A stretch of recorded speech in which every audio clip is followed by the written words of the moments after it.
Pues muy bien, el día de hoy nos vamos a concentrar a partir de la página 81. En esta página hacia el final, bueno, en el párrafo último que aparece, dice el texto: la antropodicea se ocupará de verificar el equilibrio anímico pleno de la salvación religiosa en la vida personal, mientras que la teodicea tendrá como tarea justificar ante la razón la veracidad de la religión capaz de proporcionarlo.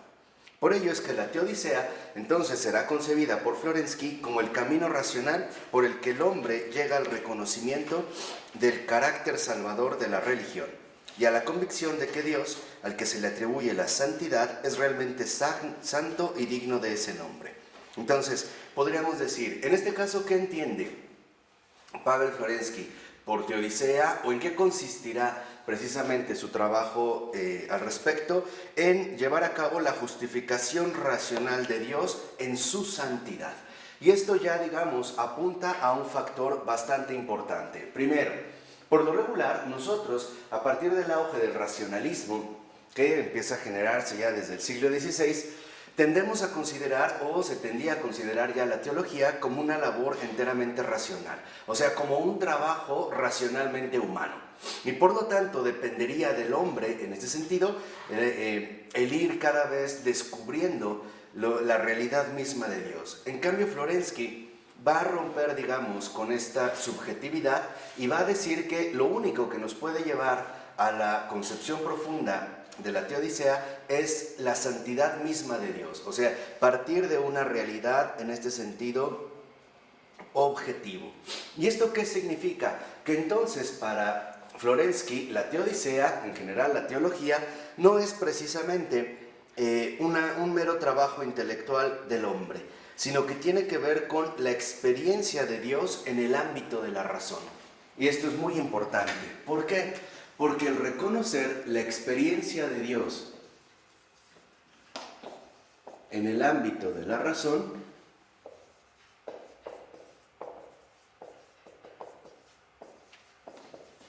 nos lleva ahora a reformular precisamente, por un lado, el estatus que se le ha venido atribuyendo desde el auge de la modernidad a la razón misma. O sea, la razón como una autoproductora de la realidad, ¿no? Dependiendo de las capacidades de la razón, es que la realidad misma irá adquiriendo, en este sentido, consistencia. Para Florensky no. Para Florensky Dios es alguien real cuya experiencia, en efecto, también va a repercutir de manera clara en el ámbito mismo de la razón. Así que para Florensky lo fundamental no es partir de la razón, sino partir de Dios mismo y por lo tanto la experiencia, la influencia, digamos, la repercusión que va a generar en la misma razón. De tal manera que entonces Florensky, lo mismo que por ejemplo San Anselmo, considerará a Dios como alguien vivo y no como una mera categoría abstracta a la manera, por ejemplo, en este sentido, de Kant. Y para Florensky, la experiencia de Dios en el ámbito de la razón, en último término, nos va a conducir al ascenso contemplativo. Y por lo tanto, a la adquisición profunda de la verdadera finalidad de la razón, que no es otra más que la salvación y no la autoevidencia, ¿no? Esta razón cerrada que tal parece se queda detenida en sus propias elaboraciones. Por eso dice en la siguiente cita, dice Florensky: la razón ansía la salvación. La mente humana, dice en algún sitio Martín Lutero, se parece a un borracho subido en una altura. Sostenedlo de un lado, él se cae por el otro.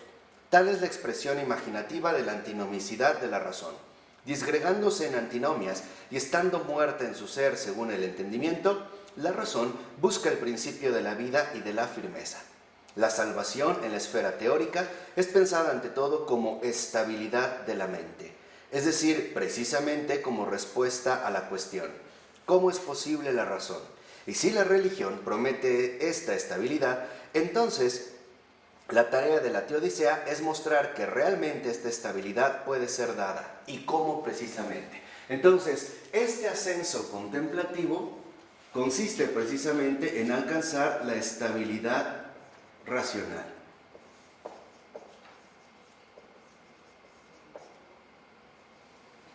Esta estabilidad racional que es, digamos, o en lo que se concentra la búsqueda misma de la razón. O podríamos ponerlo quizá en otros términos. La razón, a diferencia de lo que se suele pensar hoy en día, no parte de sí misma ni se busca a sí misma. En realidad, la razón está buscando una estabilidad que solo la podrá encontrar a partir de un ascenso contemplativo, que no es otra cosa más que la experiencia que Dios produce en la misma razón. Podríamos nosotros también hablar en ese sentido de una auténtica iluminación intelectual. Es como la recepción de una luz que en efecto no proviene de la razón misma. Esto al menos en cuanto a la teodicea. Pero, como dice a continuación el texto, la antropodicea, por su parte, es representada como la verificación en las demás dimensiones de la propia vida, de la salvación aportada por la religión. No se mueve ya en el ámbito de la razón, sino que busca el centro real desde el que la salvación ha de ser personalmente asimilada, o sea, el corazón del hombre. Entonces, por una parte, nosotros aquí tenemos la antropodicea. La teodicea. Aquí aparecería justamente la teodicea. Con este propósito. Pero la antropodicea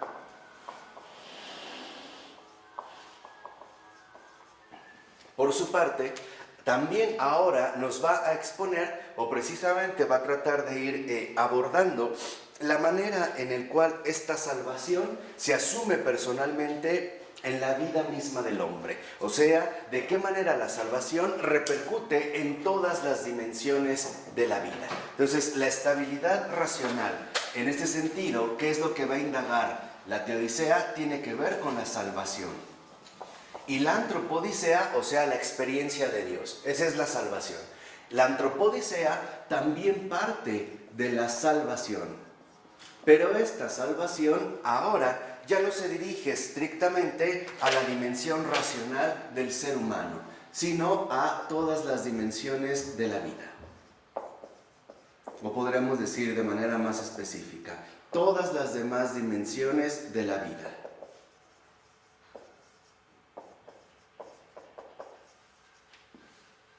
Estas dimensiones de la vida, en efecto, tanto interiores como exteriores.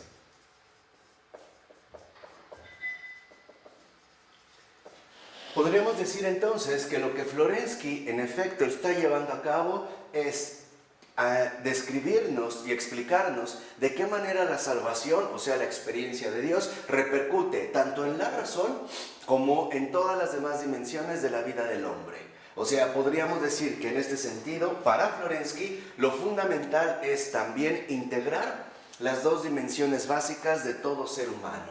Aquí estaría la razón y su relación con la religión. Y en cambio aquí estaría el centro mismo del hombre, es decir, el corazón.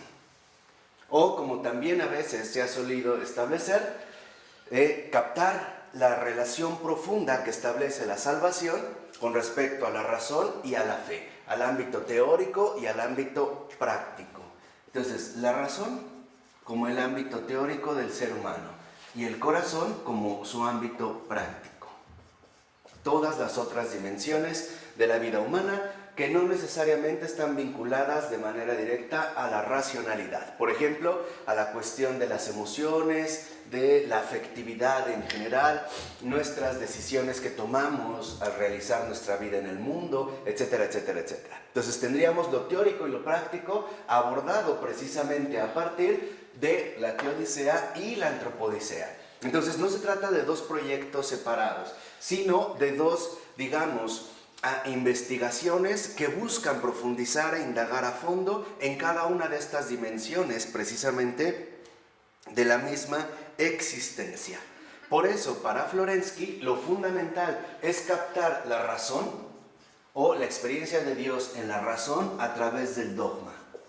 Y captar la experiencia de Dios, o sea, la salvación en el corazón del hombre, a través del sacramento o los sacramentos.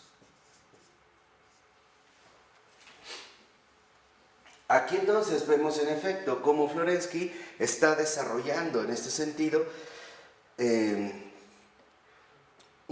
vamos a decirlo así, una investigación que busca abarcar la realidad completa de la vida humana y su respectiva relación con respecto a Dios mismo, ya sea en el ámbito de la razón, o sea, en todo el ámbito racional, o en el ámbito del corazón y por lo tanto en todas las demás dimensiones de la vida humana, ¿no? O sea, lo teórico y lo práctico. Por ello, casi 2 renglones abajo dice el texto: si en la Teodicea el hombre experimenta a Dios con su razón, en la Antropodicea el hombre se experimenta a sí mismo, descubre su corazón, calibra el espesor de la propia mentira en relación con la verdad divina y se encamina hacia la purificación. Entonces, lo que vemos es que, en pocas palabras, la santidad de Dios mismo purifica la razón y purifica el corazón. Entonces podríamos decir, ¿en qué consiste, dicho brevemente, la experiencia de Dios desde la Teodicea como la razón? Consiste precisamente en que nosotros reconozcamos nuestras formas de pensar a la luz de Dios. O sea, podríamos decir purificar nuestras formas de pensar.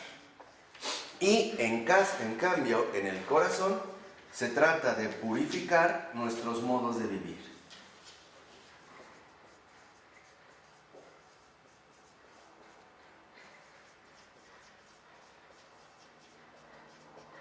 ¿Por qué? Porque para Florensky hay algo que queda claro y es lo siguiente. No se trata de que cuando uno, por ejemplo, se decide a ser cristiano, en general, uno asuma qué criterios hay que adoptar para poder alcanzar, por así decirlo, la medida perfecta. No, se trata más bien de que nos dejemos renovar y transformar completamente por Dios mismo. Y en este caso por la experiencia misma de Dios, en este sentido por la santidad. Entonces, para Florensky queda claro, por ejemplo, que la santidad asumida desde la Teodicea lo que hace es que Dios, en su experiencia, logra purificar nuestras formas de pensar y por lo tanto cambia nuestra razón. Nuestros modos de pensar se ven finalmente trascendidos, ¿no? Se ven, por así decirlo, transformados por esta experiencia de Dios. Y por otra parte, esta misma experiencia de Dios, que ahora se dirige al corazón, nos lleva también a transformar o a cambiar de manera radical nuestros modos de vivir. O sea, en pocas palabras, la experiencia de Dios en la razón y en el corazón lo que trae consigo es una vida nueva. Entonces, no se trata de qué manera nosotros podemos pensar a Dios, sino de qué manera Dios mismo afecta nuestro pensar cambiándolo por completo. Y esto, por ejemplo, lo podemos ver cuando, en el caso, por ejemplo, de un converso, los apóstoles dicen, ahora comprendo lo que antes no podía, ¿no? Quisiéramos como tratar de captar algunas cosas o el comportamiento de algunos santos y no alcanzamos a entender el por qué obraron así. Lo que pasa es que obraron así porque la experiencia de Dios en efecto repercute en su razón y entonces la salvación se manifiesta como la transformación profunda de las formas de pensar habituales. Y también, por lo tanto, va a dar como resultado la transformación de nuestros modos habituales de vivir. O sea, lo que realmente esto significa es darnos cuenta que la experiencia de Dios, tanto en la razón, en el nivel teórico, como en el corazón, es decir, en el nivel práctico, justamente lo que propone o lo que en ese sentido promueve es la conversión. La conversión consiste en este sentido en dejar que sea Dios el que nos transforme a su propia voluntad y no nosotros en esforzarnos en querer asumir este papel. Por eso dice en los 2 últimos renglones de esta página 82, en la Antropodicea el hombre emprende el camino ascético y sacramental de la conversión para asimilar y realizar la verdad reconocida como justa en su santidad, adquiriendo así la estabilidad existencial plena, el estatus de realidad humana subjetiva y objetivamente justificada. En una palabra, la macaría, o sea, la felicidad, y escatológicamente, el eterno reposo, que corresponden a la certeza en el ámbito racional. Entonces, lo que debemos captar en este sentido es de qué manera Dios obra su propia salvación en su criatura. Eso es lo que estamos, tratando de captar en este primer momento. De qué manera Dios obra su salvación precisamente en su criatura, a través de darle a esta misma criatura la experiencia fundamental de Dios, que es la santidad misma. Y cómo esta santidad entonces abre la razón a una dimensión que por sí misma no podría alcanzar. Y también promueve que el corazón se transforme de una manera que se va a ver reflejada precisamente a través de las obras o el comportamiento que asume. Por eso el Señor nos decía, por sus obras los conoceréis. O sea, estas obras que se realizan son resultado de un corazón, alcanzado por la experiencia de Dios. En este sentido, por la santidad. Pero que a su vez, estos comportamientos se ven respaldados por unos modos de pensar adecuados a dicho comportamiento. O sea, se alcanza la estabilidad, o sea, en pocas palabras, la coherencia cristiana. Y esto es algo fundamental, porque entre estas dos cosas, en efecto, lo que se supone que nosotros recibimos es coherencia. El corazón y la razón van de la mano. No están, como separadas o en un conflicto irresoluble una con otra. ¿No? Simple y sencillamente van de la mano, precisamente para llevar a cabo el proyecto mismo que Dios tiene pensado, es decir, la salvación. Entonces, esta coherencia es una coherencia de salvación. ¿Y qué significa coherencia de salvación? Santidad. Aquí, por ejemplo, ya podemos detectar algo extraordinario. La santidad no es algo así como una cosa extraña o mágica que se da de una manera inmediata. No, la santidad misma lleva un proceso. Y este proceso, en efecto, involucra atravesar, por así decirlo, la razón y también, en este caso, atravesar el corazón mismo de la persona para que la santidad manifieste, no lo más óptimo del hombre en cuanto tal, sino que la santidad se manifieste como una auténtica manifestación de la experiencia de Dios. Eso es la santidad. Entonces, lo primero que ya podemos ver es que la santidad, no posee medida humana. Por ejemplo, una cosa es ser un hombre bueno, o incluso un hombre muy bueno, y otra cosa es ser, portador de la santidad. Porque la santidad es la experiencia de Dios en el hombre. Esa es la santidad.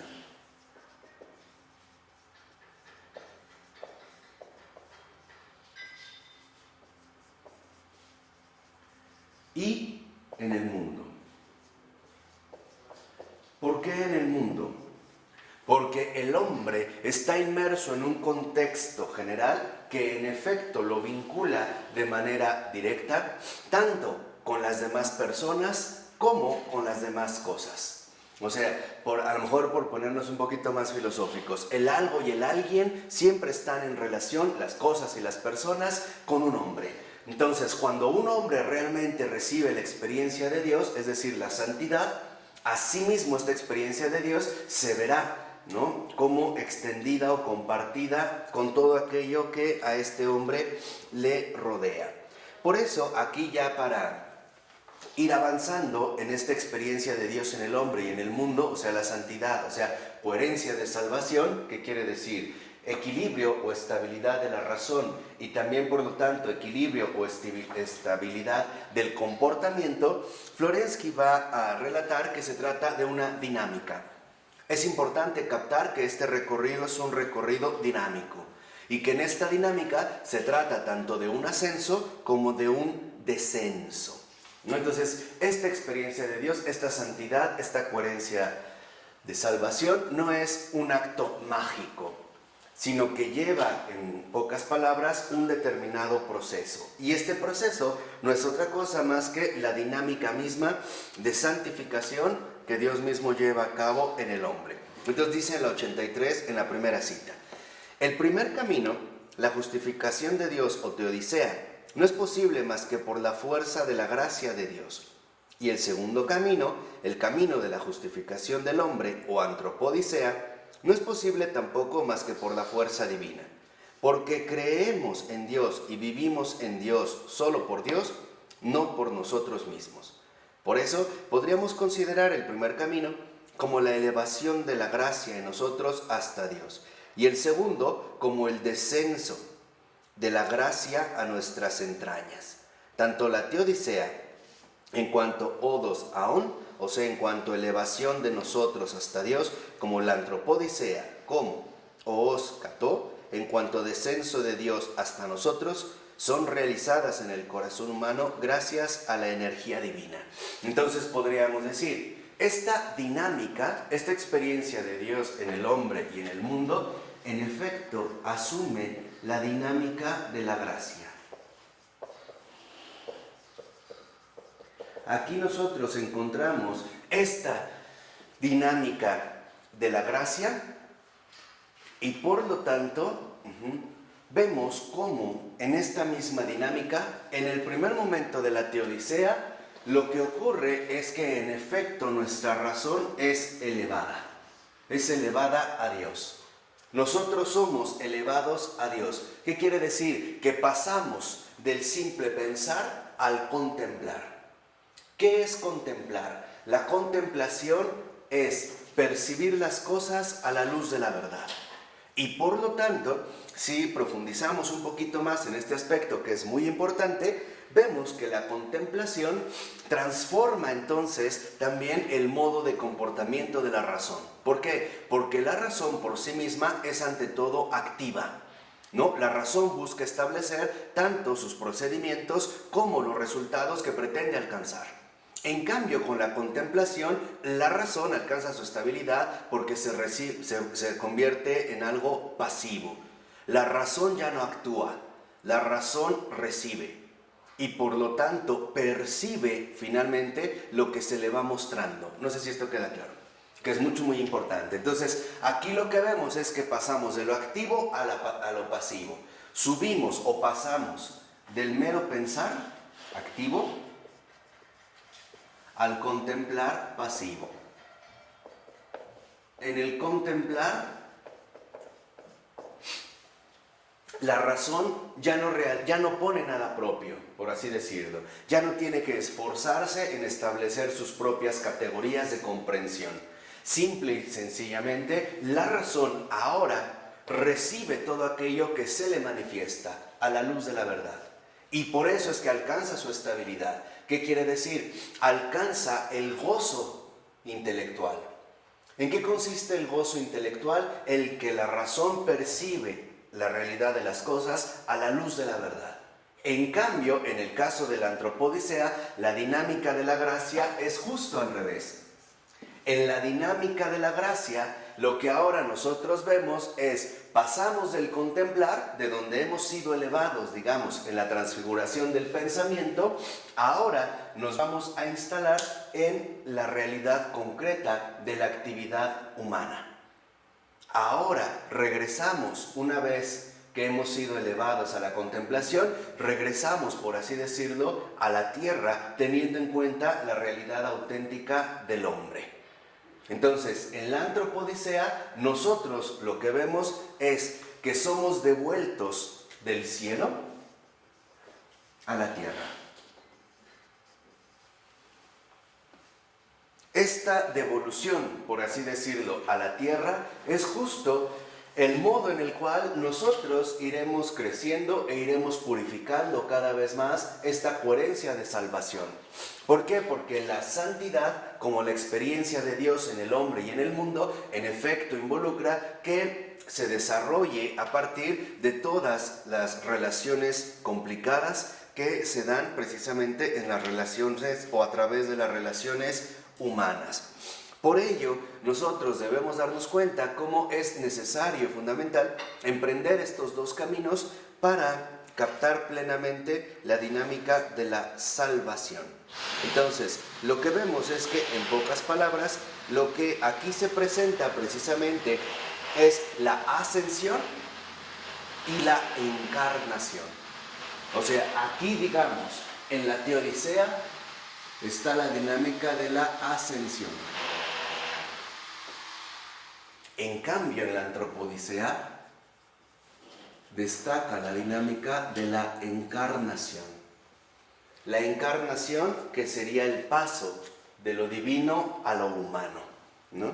El Hijo de Dios que se ha hecho hombre y por lo tanto que ha, digamos, asumido la dimensión humana en toda su totalidad. Por ello es fundamental que en efecto esta situación que vemos tanto de ascensión como de encarnación y en su dinámica correspondiente, Florensky le llama sinergia.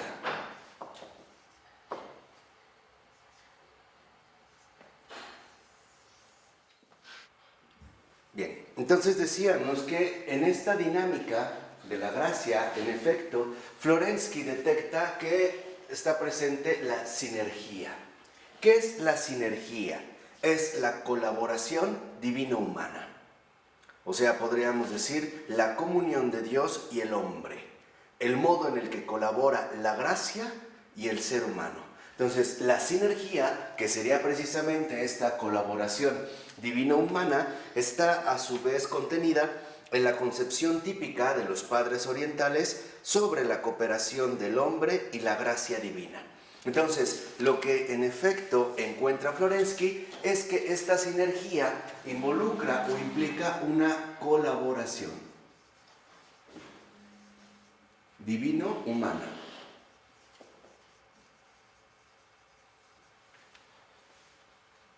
Y es la manera en la cual en efecto nosotros podemos ya empezar a intuir lo siguiente. La gracia no actúa en el hombre de manera injustificada, sino que la gracia solo actúa en el hombre a través de una justificación. ¿Qué sería en este sentido la justificación? El aceptar la experiencia de Dios en la propia vida. O sea, dicho de otra manera, la gracia no violenta al hombre. El hombre está llamado a aceptar, recibir y colaborar con esta gracia. Se necesita en este sentido una apertura. Bien, entonces precisamente a través de esta sinergia, ¿no? Lo que nosotros captamos es que se descubre o se pone al descubierto, dijimos ya algo profundamente arraigado en los padres orientales, y es la colaboración, la cooperación divino-humana, ¿no? La iniciativa de Dios que busca la salvación de su criatura y al mismo tiempo la recepción de esta criatura de esta misma salvación, o sea, de esta experiencia en ese sentido de santidad. ¿Por qué? Porque lo que nosotros vemos es que no solo se trata de captar, digamos, la fuerza transformadora de la encarnación, sino también asumirla nosotros. O sea, podríamos decir en este sentido, pasar precisamente por un proceso de asimilación de Cristo.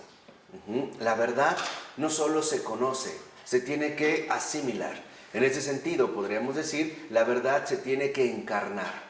Así como el Verbo se ha hecho carne y Él mismo es la verdad, ¿no? Así nosotros debemos encarnar también esta verdad. Debemos de ser, en este sentido, plenamente asimilados por esta verdad, transfigurados por esta verdad.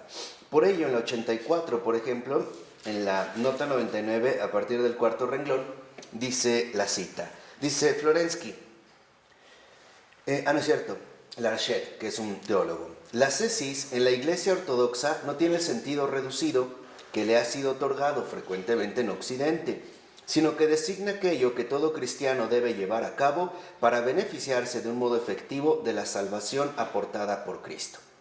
A los ojos de la gran tradición de la Iglesia Ortodoxa, la obra de la salvación aparece como una sinergia de la gracia divina otorgada por el Espíritu Santo y del esfuerzo de cada bautizado ha de realizar y el esfuerzo que cada bautizado ha de realizar personalmente para abrirse a esta gracia y apropiársela. Esfuerzo que se efectúa durante toda la vida, en cada momento y en todos los actos de la existencia. Entonces, en efecto, lo primero que descubre Florensky es que nosotros necesitamos también un esfuerzo. Pero no es un esfuerzo activo, sino un esfuerzo pasivo. O sea, un esfuerzo por recibir cada vez más esta experiencia de Dios, tanto en la razón como en el corazón. O sea, realmente involucrarse de manera plena, de manera encarnada, de manera total, con esta salvación que Dios en efecto nos propone. Por ello, ahora Florensky va a abordar otro aspecto fundamental y es de qué manera entonces se da esta colaboración. ¿Cómo es que el hombre, en pocas palabras, no sucumbe ante el santo de los santos? Y esto lo vemos en la cita de Florensky en la página 85, que de hecho está extraído de un texto de Florensky titulado La filosofía del culto. Dice: ¿cómo puede el débil rostro del hombre entrar en contacto con la verdad divina? ¿Cómo es que la energía divina no reduce a cenizas la miseria de la criatura? Estas y otras cuestiones semejantes exigen una elucidación ontológica. Traduciéndolo en el lenguaje tosco y pobre de las comparaciones terrenas, diríamos: ¿cómo es posible que el cáliz santo no se derrita como cera y que nuestros ojos no queden ciegos por la insoportable radiación de aquello que hay en él? ¿Qué sucedería si en el vaso cayese una partícula de sol? Pero aquí está aquello, ante lo cual el sol no es más que tinieblas, y el cáliz permanece incólume. Parece como si por unos instantes el sacerdote tuviese en la mano un nubarrón tormentoso, un movimiento temerario, y la sacudida de un rayo le golpearía. Estos son imágenes, pero ningún tipo de imágenes podrá transmitir el contraste entre Dios y la criatura. Podríamos decir, entre la santidad y el pecador. Contraste que tiene necesariamente que ser realizado para que sea posible la justificación de la criatura. La antropodicea tiene que aclarar la ontología de este contraste realizado entre el todo y la nada. O sea, podríamos decir, a Florensky le interesa también ir poniendo al descubierto cómo es posible que Dios pueda entrar en contacto con su criatura sin aniquilarla, sin destruirla, ¿no? Acuérdense que incluso en el Antiguo Testamento los profetas eran muy conscientes de que la simple presencia de Dios, ¿no?, los anulaba. Por ejemplo, Isaías: no hay de mí que he visto a Dios y voy a morir. ¿No? O sea, ¿quién puede realmente soportar como criatura el todo, ¿no?, a Dios mismo? Es, digamos, una imagen, como decía Florensky, de qué pasaría si una sola partícula del sol entrara en este cáliz. Ahora, si el sol no es nada ante Dios, ¿qué pasa con esta situación? Por ello, lo que vemos es que se tiene que realizar entonces, en este sentido, un contraste. O sea, este contraste nos lleva finalmente a integrar toda la realidad en la santidad. Y este es uno de los propósitos fundamentales que Florensky va a tratar de desarrollar. Integrar toda la realidad en la santidad.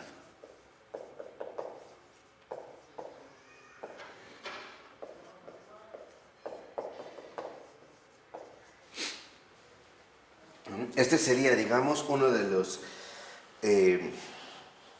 esfuerzos fundamentales que Florensky buscará llevar a cabo. ¿Por qué? Porque dice en la 86, más o menos unos 6 renglones antes de que acabe el párrafo, dice el texto: en un sentido teórico, significa que la antropodicea, como esfuerzo intelectual, nace como una necesidad interna de la teología del sacramento, que ha de sacar necesariamente a la luz las estructuras ontológicas que la gracia misma tiene que santificar, y se caracterizará, por tanto, como una filosofía sacramental. O sea, estas estructuras ontológicas significan aquellas realidades humanas que en efecto necesitan ser santificadas, es decir, justificadas, es decir, salvadas. Entonces, lo que vemos es de qué manera Dios mismo lleva a cabo su proyecto de salvación, arreglando, por así decirlo, o componiendo estas estructuras ontológicas que en el hombre se han visto profundamente afectadas, ante todo, por la realidad del pecado. Entonces, lo que vemos aquí es que estas estructuras ontológicas corresponden precisamente a nuestro modo de ser. Un modo de ser que tiene o que abarca todos los ámbitos posibles de la existencia. Por ejemplo, estos ámbitos intelectuales, emocionales, de comportamiento, de costumbres, de hábitos, etc. Entonces, lo que vemos es que en este proyecto de salvación, Dios mismo, ¿no? Santifica estas estructuras ontológicas que habían sido heridas o que habían quedado profundamente heridas a raíz del pecado. Entonces, lo que vemos es que la gracia, en este sentido, lo que va a hacer es santificar aquello que ha quedado, por así decirlo, alejado de esta misma santidad, ¿no? Sería como el movimiento de rescate que Dios lleva a cabo. Por eso, Florensky va a considerar que integrar toda la realidad en la santidad implica a su vez elaborar una metafísica concreta. La metafísica concreta, en este sentido, no tiene nada que ver con una metafísica enteramente abstracta.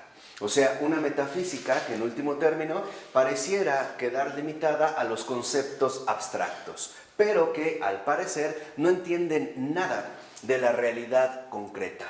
O sea, por eso para Florensky es muy importante que la metafísica profundice en la realidad misma y no que la metafísica sea una especie de sustituto teórico o abstracto de la misma realidad de vida. O sea, que la metafísica en este sentido ponga al descubierto las realidades profundas de la vida en su situación concreta. Aspectos que en efecto son enteramente católicos. Por ejemplo, si uno analiza las obras literarias de un George Bernanos o de un Maxime van der Merch o de un Charles Péguy, por mencionar nada más algunos, veremos que lo fundamental no está en la capacidad conceptual que podemos elaborar, sino por así decirlo, sino en excavar de manera profunda en las realidades concretas de la vida, por muy complicadas que en efecto éstas puedan llegar a ser, o vamos a hacerlo así, por muy difíciles o difícilmente accesibles que nos resulten a nosotros. Por ello es que lo que busca finalmente Florensky es reconocer esta apertura de todo ser a la acción santificadora de la gracia divina. Entonces, aquí, por ejemplo, podemos ver dos aspectos concretos. Esta metafísica concreta, a partir de la cual busca Florensky integrar toda la realidad en la santidad, también reconoce que el hombre necesita ser santificado, o sea, necesita ser salvado. Esto implica que entonces que el hombre no está, por así decirlo, en su realidad profunda, en un estado de salvación. O, por ponerlo a lo mejor en términos más habituales, podríamos decir que el hombre en efecto es pecador y que por lo tanto necesita, ¿no?, ser rescatado del pecado. Pero por otra parte también involucra que este hombre, por muy degradado que esté en su realidad profunda, en su mismo ser, en tanto pecador, no por ello ha quedado plenamente privado de abrirse a la acción redentora de Dios. O sea, lo que podemos ver aquí de fondo es que en efecto esta metafísica concreta será capaz de irnos describiendo el paso mismo del pecador en su realidad concreta como pecador, en sus estructuras ontológicas o modos de ser concretos de pecador, y también en la dinámica de santificación que la gracia lleva a cabo en él. Podríamos decir que es justo, ¿no?, la descripción, esta metafísica concreta, del paso o del tránsito que va del pecador al que ha sido rescatado por la gracia. O sea, del pecador al santificado, del pecador al que finalmente ha recibido esta gracia redentora. O sea, claro, esta acción santificadora, ¿no? Sería, en efecto, un triduo, una especie de triduo pascual, ¿no? Asumir la pasión dolorosa, la muerte en la cruz y acceder finalmente a la resurrección. Por eso, si lo vemos en la página 86, bueno, esta página más o menos unos 4 renglones antes de que empiece el apartado 2.3, dice el texto: este camino de metafísica concreta seguirá las formas sacramentales de la encarnación, constituyendo así, apunta nuestro autor, una propedéutica filosófica para la cristología. Entonces, lo que vemos es que esta metafísica concreta es en efecto una propedéutica filosófica, una preparación, ¿no?, para la cristología.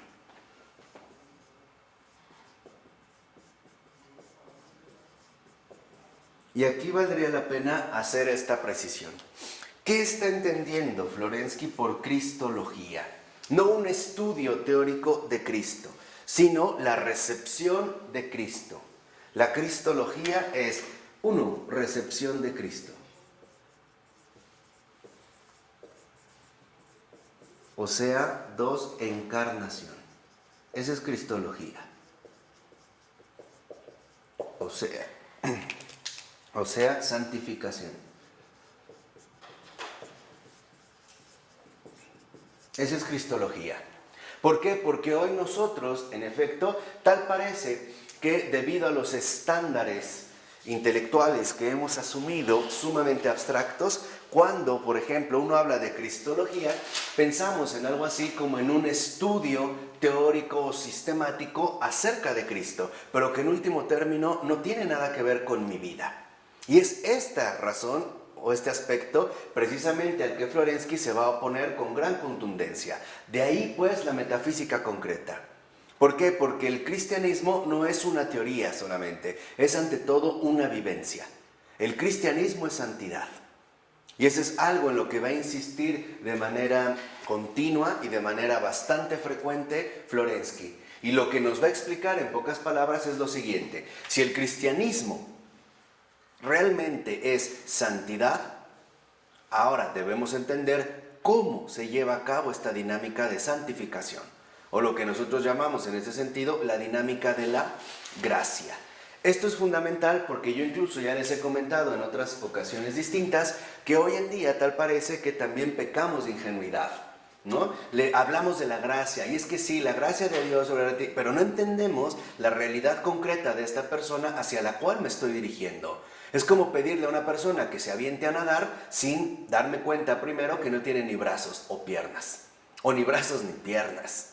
Entonces yo digo, no, sí, está bien, te mira la gracia. No es esto. O sea, necesitamos finalmente reconocer a quién estamos hablando y la realidad concreta en la cual se encuentra, para que una vez aterrizando las cosas, podamos entonces nosotros elaborar una propedéutica filosófica para la cristología.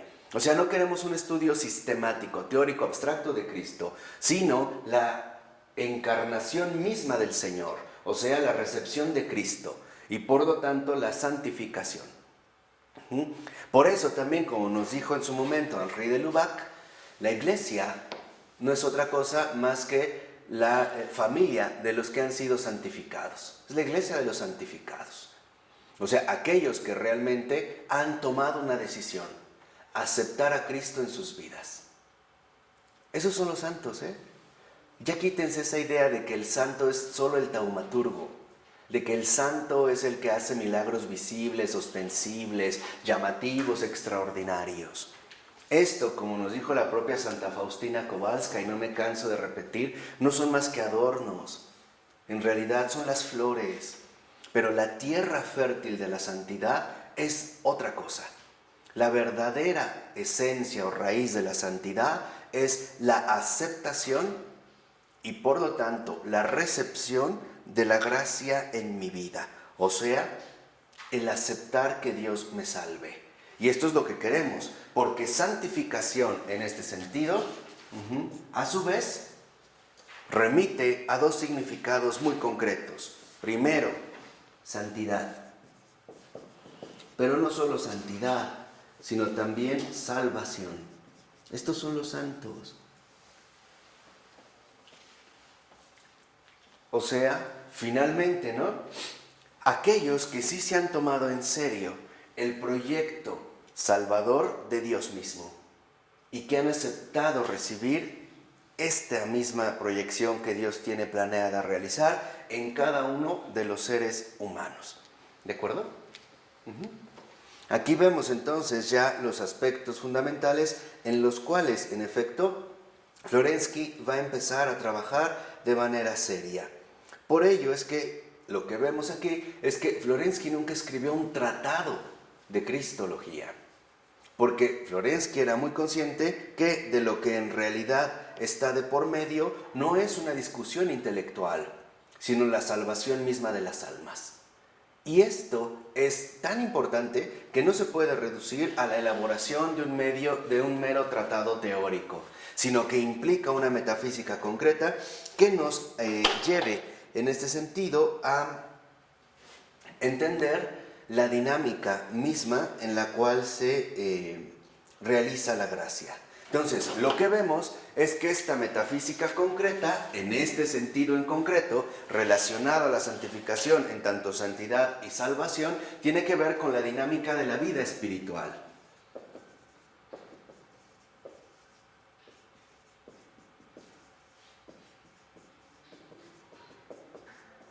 Y podríamos decir, ¿qué es esta dinámica de la vida espiritual? Precisamente el modo en el que obra la gracia. Y eso también es justamente lo que Florensky intentará ir describiendo a lo largo de su Antropodicea y también incluso dentro de la Teodicea. Entonces, la dinámica de la vida espiritual necesita o implica primero conocer, en efecto, cómo es nuestra realidad sin salvación.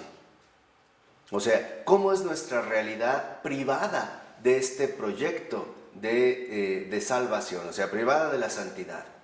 Y por otro lado, cómo es que se lleva a cabo este proyecto de salvación.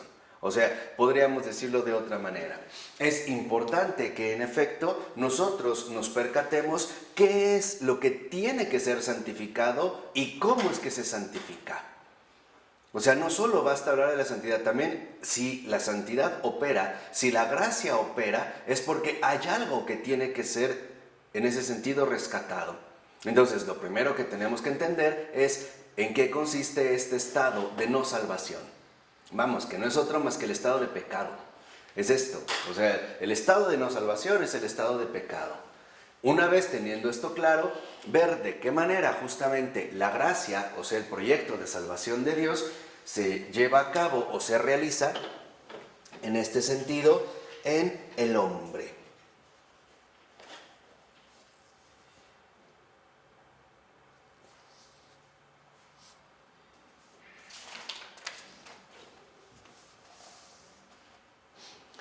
Por ello, en el 88, al iniciar el 88, en el primer renglón dice el texto: Florensky es consciente de que para afrontar el último capítulo de toda la antropodicea cristológica, o sea, el centro mismo en torno al que todo gira como un marco, que es Cristo, le hará falta más madurez personal y más acopio de experiencias y habilidades. Pero esto significa que la cristología es altísimamente valorada y que todo tiene en ella su fundamento y su cumbre. Entonces, lo que vemos es que en efecto, para Florensky, algo que es fundamental es que esta recepción de Cristo nos lleva a darnos cuenta que es Cristo mismo, y por lo tanto la Trinidad misma, que el proyecto de salvación no es más que toda la obra trinitaria que se lleva a cabo, sería justamente el fundamento y la cumbre de la dinámica de la vida espiritual. Dicho brevemente, con su encarnación, en efecto, nos ha mostrado el modo de ser hijos del Padre, como Él. Y no solo en un sentido terreno, sino también en un sentido auténtico, en un sentido profundo, ¿no? A través de esta misma encarnación. Por eso, el ir destacando toda esta dinámica espiritual nos lleva ahora a darnos cuenta, entonces, que lo que en pocas palabras está desarrollando Florensky es una cristología experimental. Acuérdense, una cristología que en efecto nos transmite la experiencia de Dios, tanto en la razón como en el corazón. Entonces, lo que vemos es que esta gracia, en efecto, se traduce para Florensky en una cristología experimental.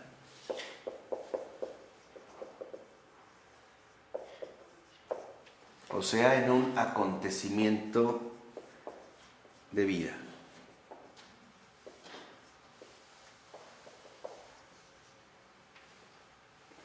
Este acontecimiento de vida, en efecto, no es más que el cumplimiento de la salvación que Cristo ha traído justamente al mundo.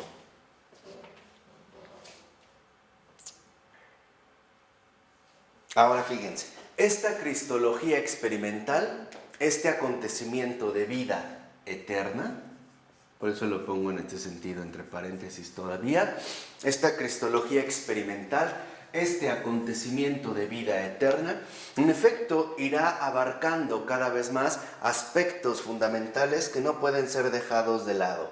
Por ejemplo, 1. La estructura misma de la vida humana. O sea, esta cristología experimental, esta recepción del proyecto salvador de Dios, o sea, de la santidad, en efecto tendrá que abordar aspectos tales como 1. La estructura misma de la vida humana. 2. La configuración interna y profunda del alma.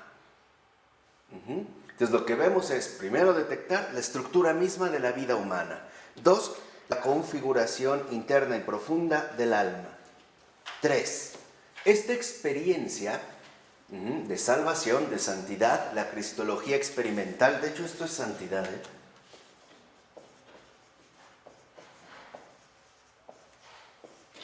O en este sentido, podemos decir en síntesis que esta cristología experimental no es otra más que la santidad misma. También involucra la descripción del aprovechamiento de las situaciones vivenciales. Este aprovechamiento de las situaciones vivenciales no es otra cosa más que cuando nosotros a veces decimos que no hay mal que por bien no venga, ¿no? O que donde hubo un gran mal habrá un gran bien. O donde abundó el pecado, como decía San Pablo, sobreabundó la gracia. Entonces, dentro de estas dinámicas también iremos captando el curso futuro de la existencia. También, por ejemplo, la enseñanza, ¿no? El reconocer y superar el modo propiamente humano de existir. Y por lo tanto, asumir este movimiento dinámico de la gracia en tanto personalización, o sea, en tanto santidad. Entonces, lo que vemos es que la santidad sí requiere, en este sentido, la recepción de la acción divina. O quizás si lo tratáramos de poner en unas palabras más sencillas, podríamos decir que para ser santo, lo que realmente se requiere es querer que Dios actúe. Ese sería, digamos, un punto fundamental. La santidad no es imposición. La santidad es recepción. Y por lo tanto, lo iremos viendo más adelante, la santidad involucra docilidad, obediencia, seguimiento, etcétera, etcétera, etcétera. Por ello es que para Florensky, a su vez, esta cristología experimental, en tanto santidad, constituye una vía universalmente humana.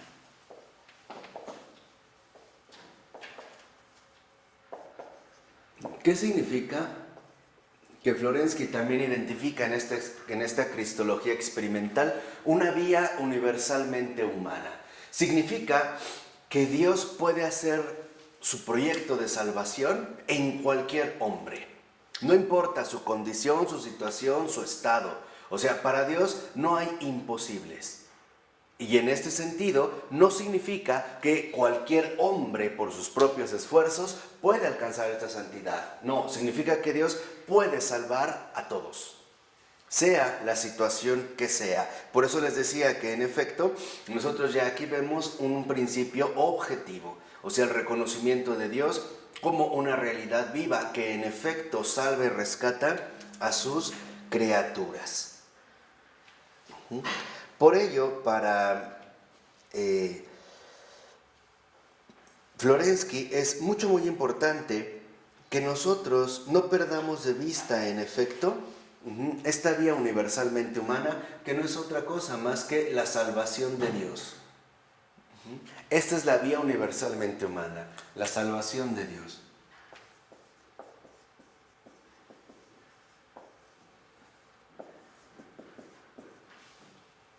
Dios puede salvar a todas las criaturas. Pero esto no se puede llevar en efecto de manera mecánica, porque involucra un proceso viviente. Esta es la dinámica de la vida religiosa. Ser santo significa dejarse llenar de la experiencia de Dios en mi vida. Eso es ser santo. Dejarse llenar de la presencia de Dios en mi propia vida, en todos los niveles, en todo mi ser. En mi pensar, en mi obrar, en mi sentir, en mi considerar, en todo, en todo, en todo. Y por ello lo que vemos es que nosotros no lo podemos hacer a través de un mero esfuerzo mecánico, ¿no? Como si se realizara de manera automática. Necesitamos nosotros un movimiento profundo de personalización, de asimilación, de recepción, o sea, de personalización. Entonces, la salvación de Dios tiene que ser personalizada, asumida, recibida de manera íntima y personal. Quien lo había intuido de alguna manera, por ejemplo, era San Agustín. Cuando San Agustín dijo: el que te creó sin ti, no te salvará sin ti. Porque acuérdense que cuando mencionamos la sinergia, dijimos, se trata de una colaboración divino-humana. En pocas palabras, la salvación es aceptar a Dios. Y aceptar que Él finalmente no intervenga en toda mi vida entera. Lo vemos, por ejemplo, en la 89, en la última cita que aparece hacia el final de la página. Dice, esta recolección no puede ser un esfuerzo mecánico. La vida espiritual, por su misma esencia, está impregnada por el carácter personal. Por eso, si en la vía universalmente humana habría que estudiar al hombre mismo desprovisto de contenido, que posee en sí una parte mínima de vida espiritual, en la vía para todo hombre es necesario el estudio de aquel que posee en sí mismo el máximo grado de la vida espiritual.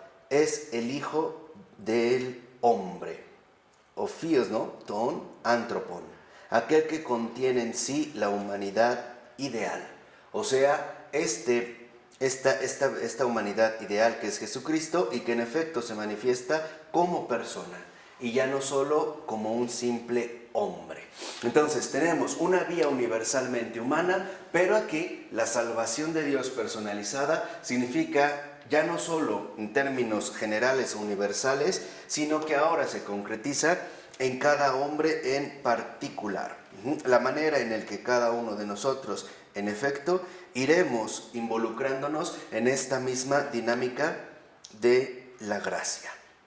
De ahí pues que entonces en la 91 aparece a partir del segundo renglón lo siguiente. Cristo, en definitiva, aparece entonces como memoria ontológica del camino humano, finalmente recorrido y en él transfigurado. Entonces, lo que vemos es que esta salvación de Dios personalizada al mismo tiempo involucra dos cosas. Uno, recorrido. Y dos, realización. ¿Sí va quedando claro?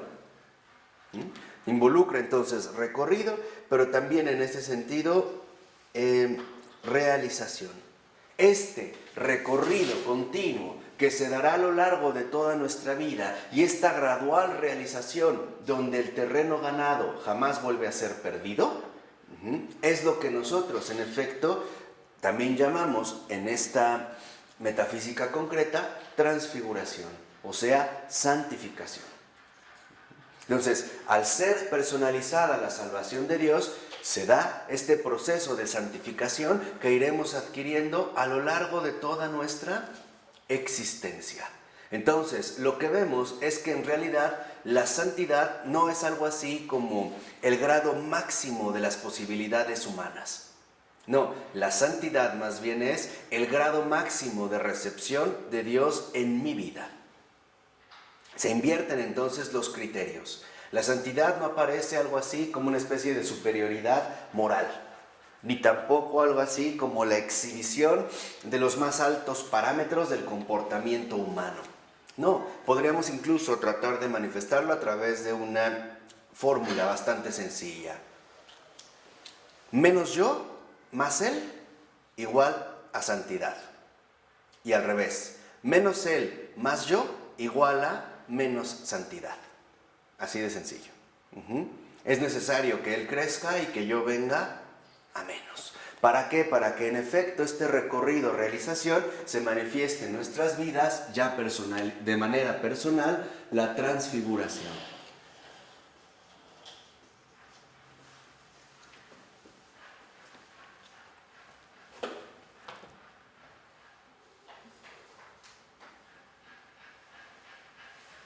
Y esta transfiguración, vuelve a insistir Florensky, es una experiencia.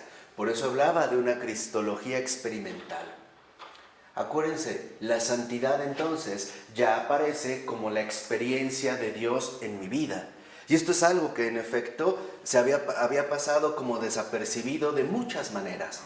Un ejemplo, cuando nosotros usualmente o solemos pensar en los santos o nos remitimos a los santos, quizá consideramos lo que los santos hicieron, pero no nos concentramos, por ejemplo, en lo que los santos vivieron profundamente.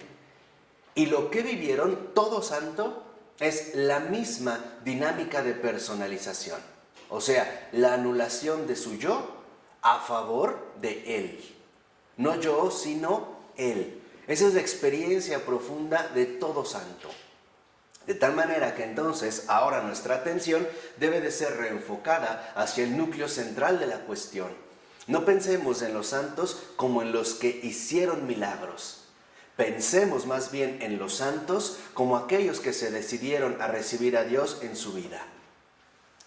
Y Dios entonces se encargó, y de hecho se encargará, como siempre lo ha hecho, de todo lo demás.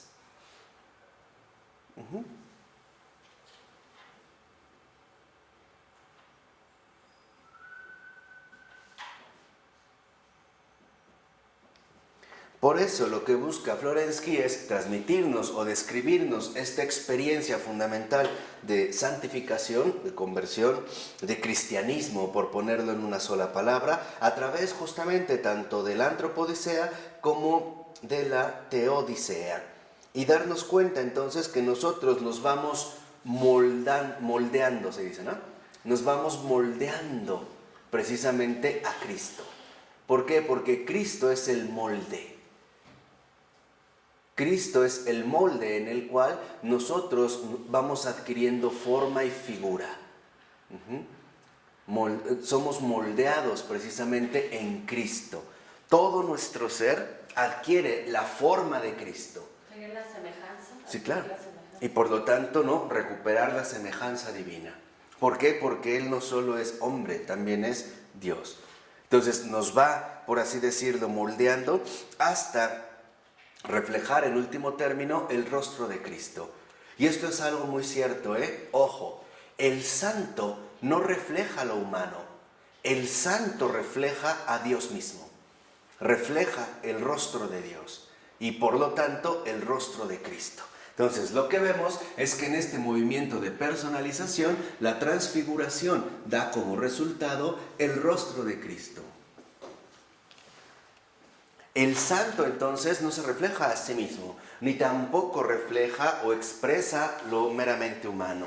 El santo manifiesta lo divino, el rostro de Cristo que se ha vuelto a encarnar una vez más en la realidad humana. En este caso, en un determinado hombre, en términos genéricos. Por ello es que lo que interesa mucho destacar aquí es que Florensky está, digamos, conduciéndonos al proceso mismo de santificación. ¿Cómo es que se lleva a cabo la obra redentora de Dios precisamente en los hombres? Y para ello Florensky no comienza de cero. De hecho, en la 92 lo menciona la página, ¿no? Que Padre Pavel sigue las hormas, las huellas de aquel precursor del renacimiento religioso ruso, Bujarev,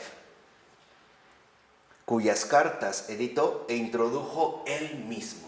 Entonces, fíjense, las cartas de Bujarev, el propio Florensky, en efecto, las editó y las publicó.